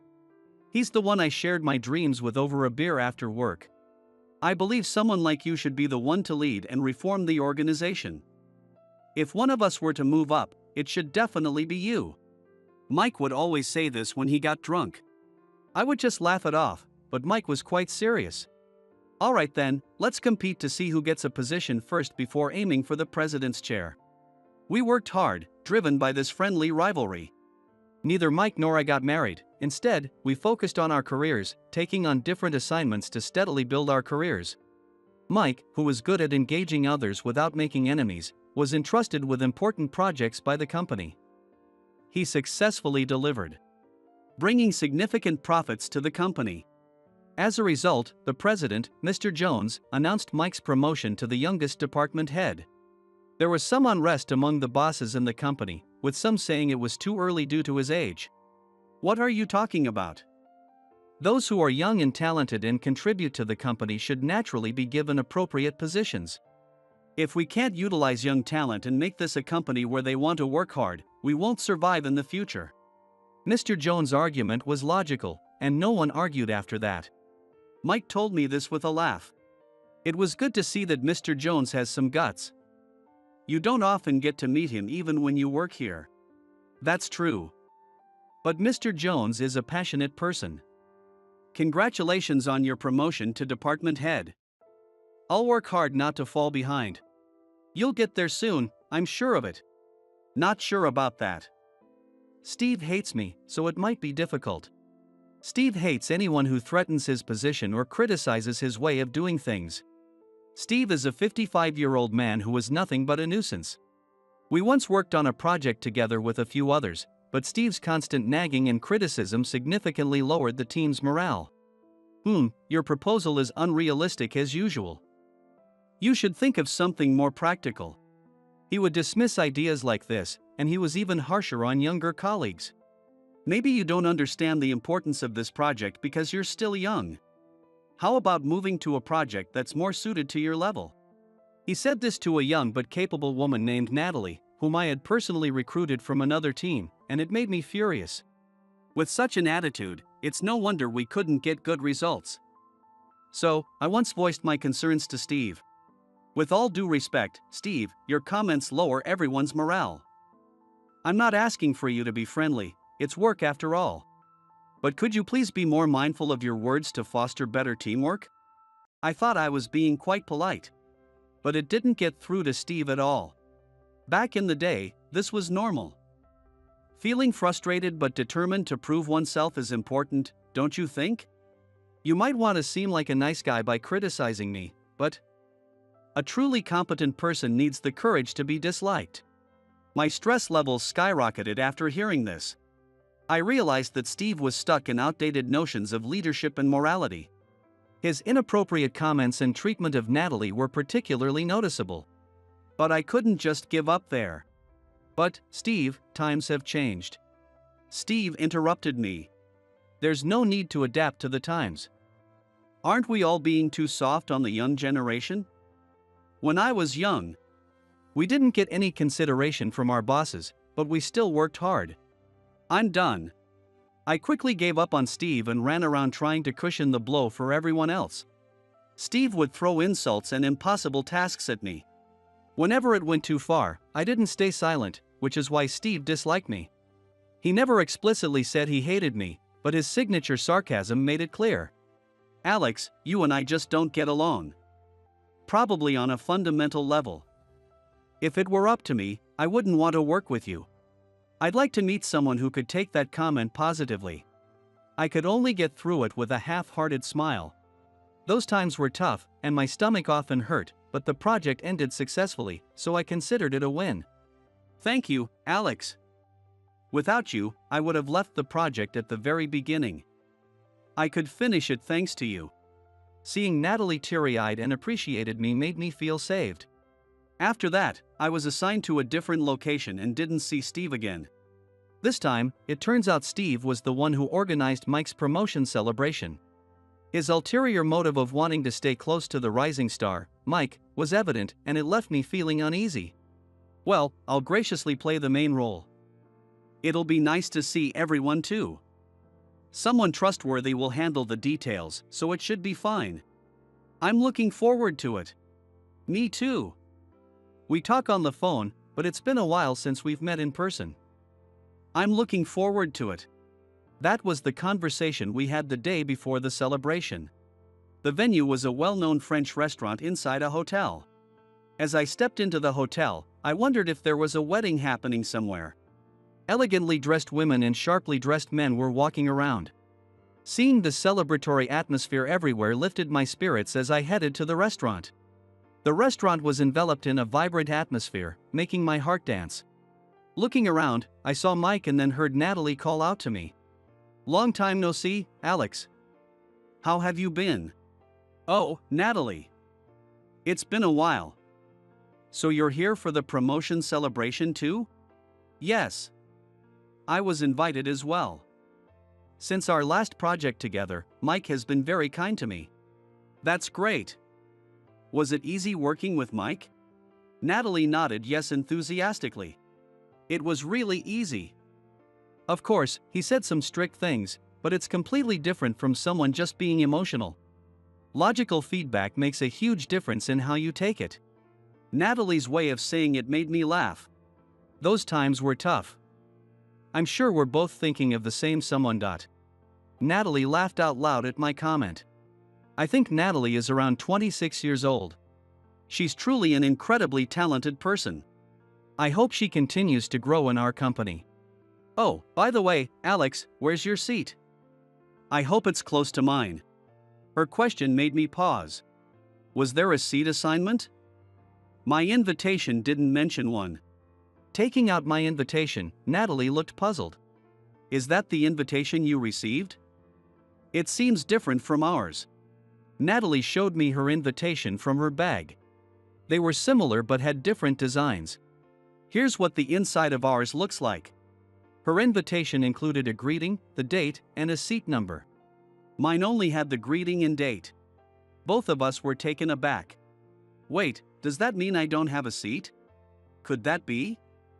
Let me check with Steve. Natalie stopped mid-sentence. Being smart, she probably had a thought occur to her. I had the same thought. Could it be that this was intentional? Natalie's face was filled with anger.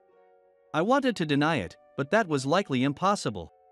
Maybe, just maybe. I am disliked, after all. As we were talking, someone tapped me on the shoulder, and I turned around. It was Mike. Alex. It's been a while since we last talked, but it's been even longer since we've met in person. Thanks for coming all the way from so far. Mike hugged me, and I patted his back in response. Where's your seat? I asked Steve to put you near mine. Given our recent conversation, I wasn't sure how to respond. Well, about that, the seat. My hesitant demeanor made Mike look puzzled. Sorry, Mike. It seems Alex doesn't have a seat. His invitation doesn't have a seat number, unlike ours. Taking the invitation Natalie handed over, Mike was surprised. Wait a minute, that's absurd. Alex, let me see your invitation. Handing my invitation to a flustered Mike, he compared the two and widened his eyes. What the hell is this? What's going on? I specifically told Steve to seat you near me. Where is Steve? Mike, holding both invitations, went off to find Steve. Natalie and I hurried after him. Steve. Where are you, Steve? Hearing Mike's voice, Steve popped his head out from among the guests. Mike? What's up? The star of the day is raising his voice. Mike strode over to Steve, holding up the two invitations in his face. Steve.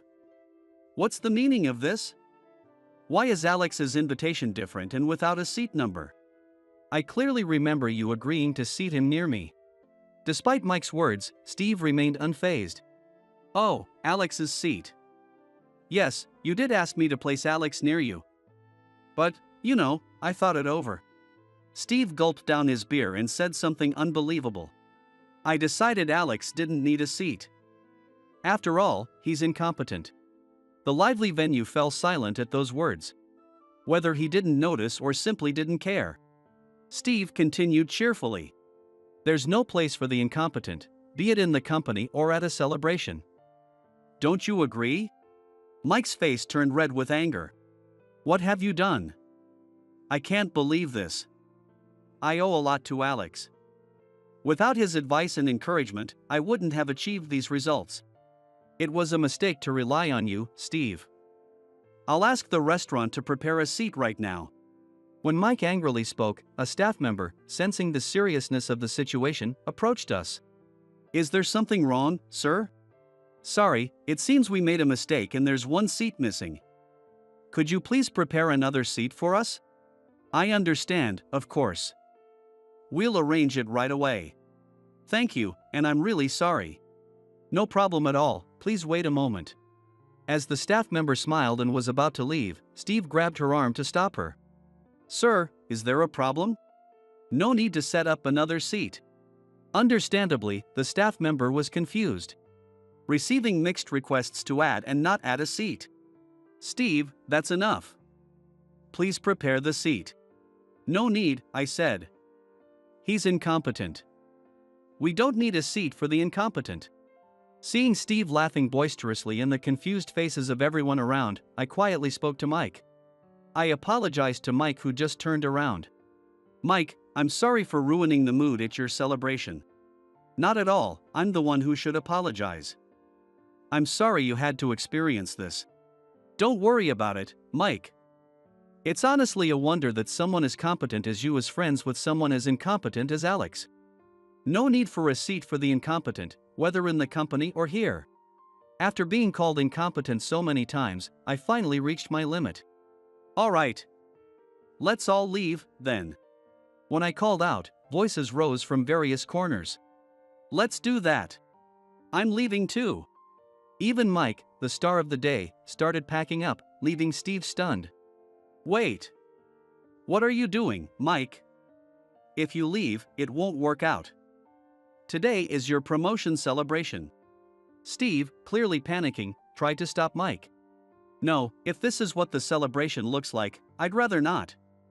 I believe I got this promotion thanks to the support of those around me. Especially Alex.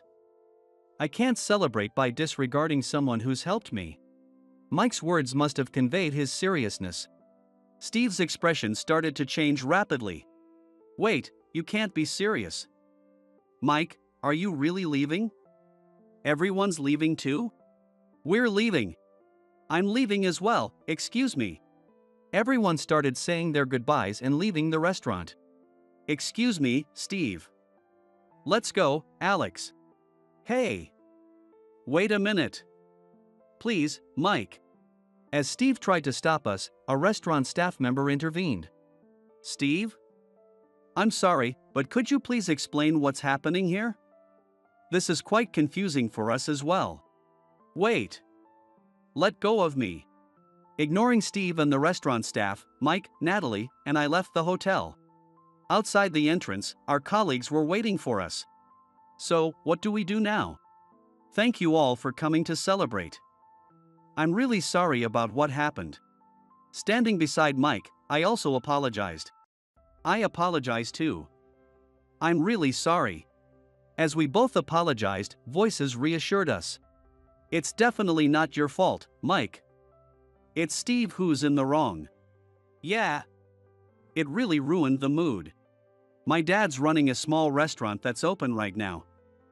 Would you like to go? I might be biased, but the food is really good. Really? I love small restaurants. It's not that I dislike French cuisine, but I prefer that kind of place. If it's open, I'd love to go. Great. I'll let my dad know we're coming.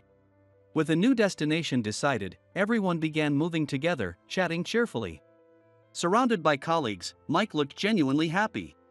It seems that Mike is having a good time. Oh, I should call him manager now, right? Nah, he doesn't care much about titles. He'd be more upset if we suddenly started treating him differently. Really? Then I'll keep it as is. Do that. Steve really outdid himself today. Seriously. Not just me, he's done similar things to other female employees. Natalie grimaced at the thought.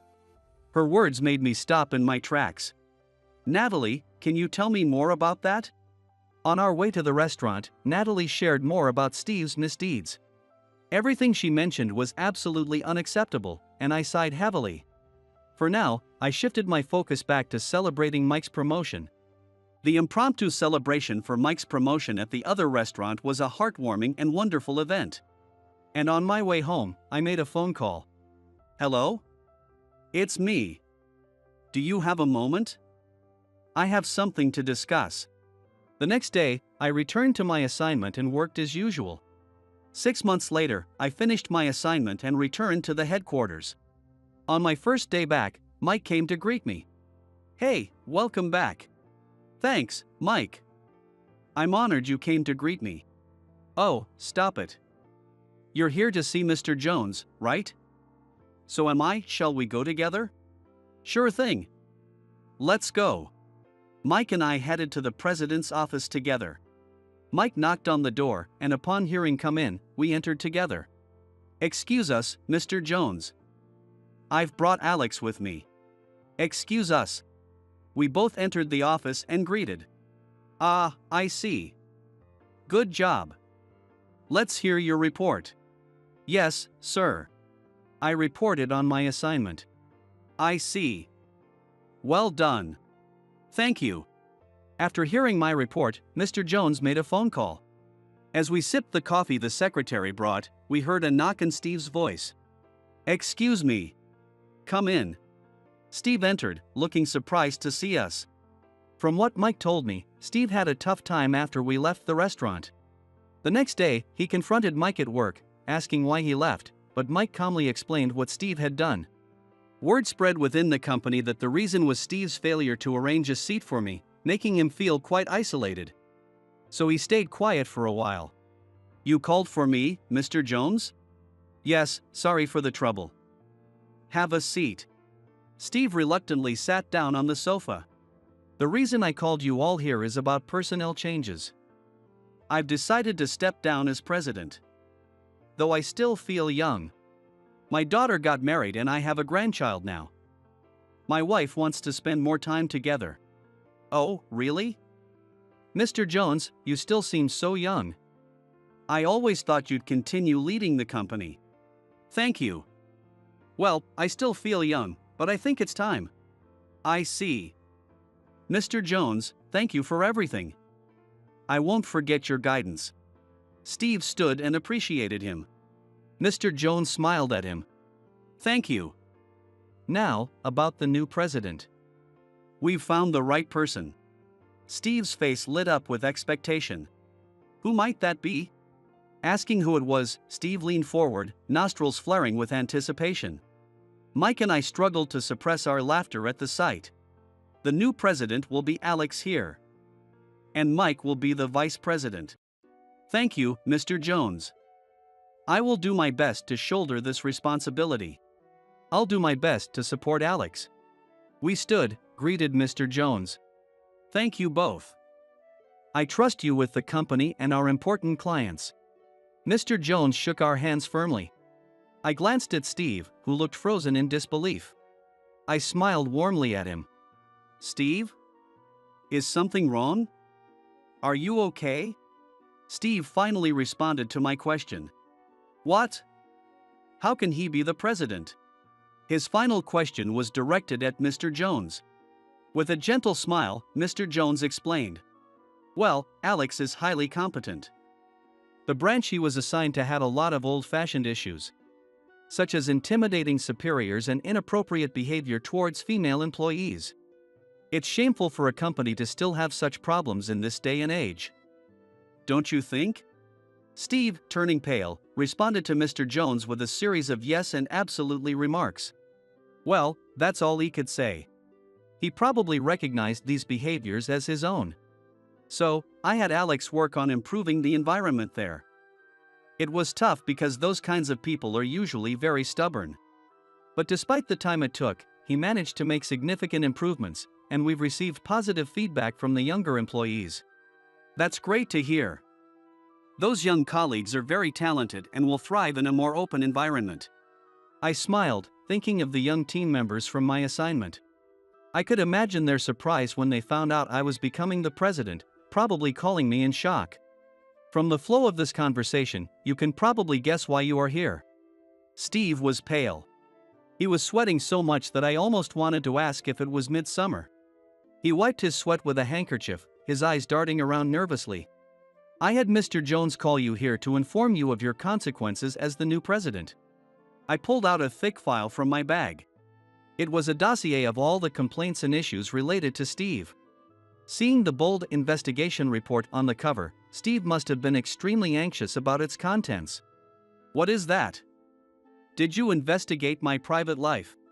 Not your private life, but we gathered feedback from employees. I flipped open the report and began reading. Repeated personal questions. Do you have a boyfriend? What do you do when you get home? If you don't have a boyfriend, why don't we go for a drink? It was very unpleasant. Wow, that's really creepy. Mike interjected perfectly. Mr. Jones looked equally dismayed. When I made a careless mistake, he told me, maybe you're not cut out for this job. Have you thought about finding a job that suits you better? And when I asked questions about things I didn't understand, he would say, "You don't even know that? I'm surprised you've managed to keep your job." Everyone makes careless mistakes, no one is perfect. Asking questions should be encouraged, Mike added. Incredible, Steve. You've never made a mistake? People seem to forget their own mistakes from when they were young. You made plenty of mistakes, and I remember covering for you often. Mr. Jones chimed in. Steve, now red with embarrassment, hung his head. No matter how many times I asked you to consult me first, you never did, Mr. Jones continued. Finally, Steve covered his face with his hands. That may be true, but Mr. Jones shared many stories with me. Steve, if you can't change your attitude, there's no place for you in this company. As I stated this firmly, Steve turned even paler. He turned white, then red, and then blue. His changing complexion was so extreme that I began to worry about the strain on his heart. No way. Many employees look up to me. You can't just do this because you're the new president. Really? Do they? Mike's loud comment echoed more than he intended, and he quickly covered his mouth. Unfortunately, my investigation didn't find anyone who expressed such feelings, I said. Steve stood up, shouting. That's impossible. Those reports are fabricated. There are plenty of employees who admire and respect me. Not just one or two. Come on, Steve. As a superior, you're a pain to deal with. People won't tell you they dislike you because they'd face endless nagging. So they stay silent. No way. Even Natalie said she respected me. Hearing Natalie's name, I flipped through the report. Natalie? She suffered quite a bit from your behavior and had some harsh words about you. She never mentioned respect, only contempt. I remembered Natalie's blunt remarks and couldn't help but smile wryly. That was when I interviewed Natalie. I really can't stand it. People like him make it hard for women to work. I apologized her. I'm really sorry. If I had acted sooner, you wouldn't have had to go through this. No, I'm grateful you're investigating this now. But why are you always on the side of the vulnerable, Alex? Oh, that? It's probably because of my mother. Your mother? Yeah, it might sound a bit personal, but I was raised in a single-parent household. It wasn't too uncommon, but not exactly the norm either. My mother worked incredibly hard to raise me. She was always smiling and never complained or spoke ill of others. I recalled my life with my mother. She was always busy, but we would go out together on weekends. We visited theme parks, aquariums, and zoos. I loved my mother and cherished our weekends together. But then, when I was in high school, my mother collapsed from overwork and never recovered. It was shocking. I didn't understand what had happened. After the funeral, I found her diary. It detailed how her boss and colleagues treated her harshly. I was stunned. She never showed any of that in front of me. Her diary was filled with many regrets and sad moments. But it also contained many joyful and happy memories with me.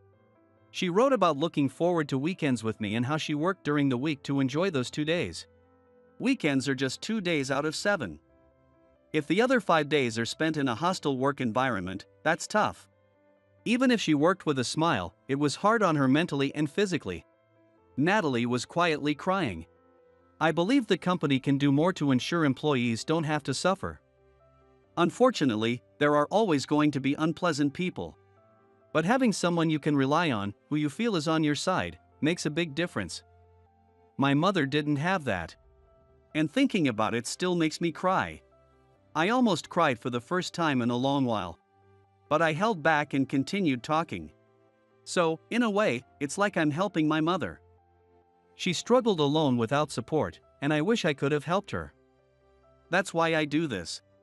By the way, Mr. Jones was the department head at my mother's company. He apologized to me, taking full responsibility and crying as he did so. Mr. Jones did that? I see. When he started this company, he told me he wanted to create a place where everyone could work comfortably. He kept in touch even after I went to college. When I graduated, I joined his company without hesitation. I remembered the look on Mr. Jones' face when he saw me at the final interview. He was quite surprised, and I smiled back at him. Since then, I've been trying to help Mr. Jones. As the company grew, it became harder to keep an eye on everything. So, I started conducting internal investigations under the guise of being on assignment. So, you're like the company's superhero. Thank you, Alex. I remembered feeling embarrassed when Natalie said that. After completing my investigation of Steve and reporting it to Mr. Jones, he offered me the position of president. I want you to run the company. You can create a better environment.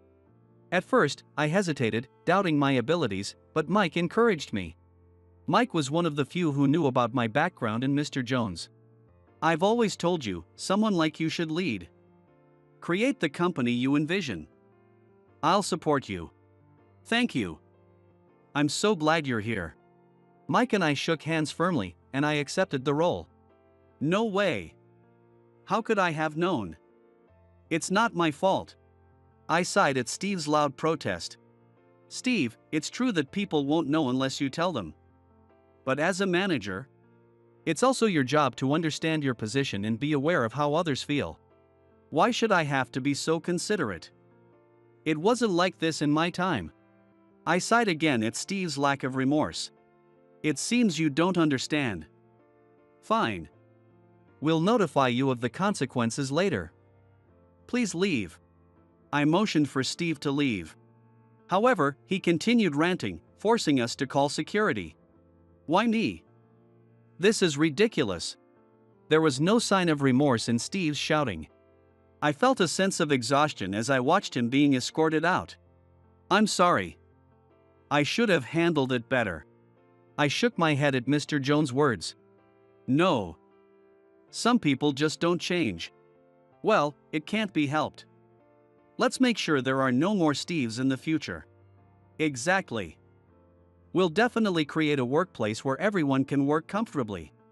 After that, I was formally introduced by Mr. Jones as the next president. My phone didn't stop buzzing for a while, but everyone was happy for me. In the end, Steve submitted his resignation. There's no way I'm working under a president like you. Ridiculous. He left with those parting words, but with that attitude, he'll struggle anywhere. I hope he realizes the folly of his ways someday. Hey, Alex. It's time for the meeting. After knocking on my office door, Mike walked in. Thanks. Let's go, Mike. We headed to the executive meeting. We're working hard to create a company where everyone can work comfortably. It will be challenging, but I'm not worried. I have plenty of people supporting me.